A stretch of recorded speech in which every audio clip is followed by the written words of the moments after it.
அக்கா நல்லா இருக்கீங்களா? ஹாய் ரத்னா. சாரி லேட்டா வந்துட்டேன் போல. Happy married life. தேங்க்ஸ். இவங்க தான் உங்க அண்ணனுக்கு இப்ப ரைட் ஹேண்ட் மாதிரி. அந்த அளவுக்கு ரொம்ப முக்கியமானவங்க.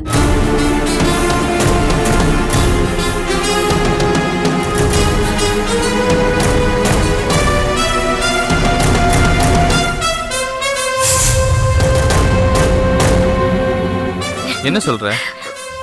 இவங்களுக்கும் எங்க அண்ணனுக்கும் என்ன சம்பந்தம்? இவங்க உங்க அண்ணன் கம்பெனில தான் வேலை பாக்குறாங்க. ஆமா, இவங்க டேலண்ட் உங்க அண்ணனுக்கு ரொம்ப பிடிச்சு போச்சு. அதனால இவங்களுக்கு நிறைய சலுகைகளை கொடுத்து நல்லபடியா வச்சிருக்காரு.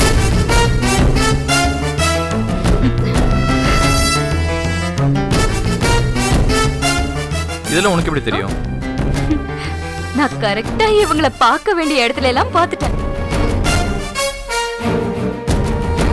அத வச்சுதான் சொல்றேன்.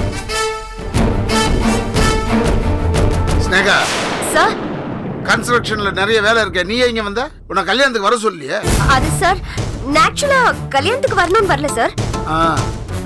இதோ செக், ஒரு செக்ல நீங்க சைன் பண்ணாமலே வந்துட்டீங்களா? அதை இன்னைக்கு கொடுத்தாகணும். அதனாலதான் வந்துட்டேன்.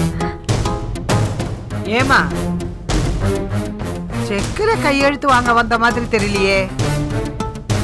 பட்டு புடவை, நகை இதெல்லாம் பார்த்தா கல்யாணத்துக்கு வந்த மாதிரியே இருக்கே. அதானே சொந்தக்காரி, நானே இவ்வளவு சிம்பிளா வந்திருக்கேன். நீங்க நகையா அடிக்கிட்டு வந்திருக்கீங்க. அது அக்கா, ஆக்சுவலா உண்மை சொல்லணும்னா நான் கல்யாணத்துக்கு வரதாவே இல்ல. நேத்திக்கு சார் பேச்சுவாக்குல கல்யாணத்தை பத்தி பேசிட்டு இருந்தாரா, அதுக்கேற்ற மாதிரி செக்ல வேற சைன் பண்ண வேண்டியிருந்தது. வந்துதான் ஆகணும். சும்மா சாதாரணமா வர முடியாது இல்லையா? ஸோ ஃபங்க்ஷனுக்கு வர மாதிரி வரலாமேன்னு தான் இப்படி கிளம்பி வந்தேன். சரி சரி, இப்படி வா. எந்த செக்ல கையெழுத்து போடணும்? இதோ வரேன் சார்.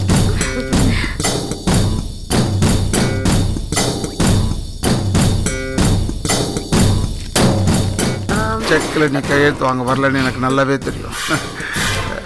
எதுக்கு வந்த? உண்மையை சொல்லு.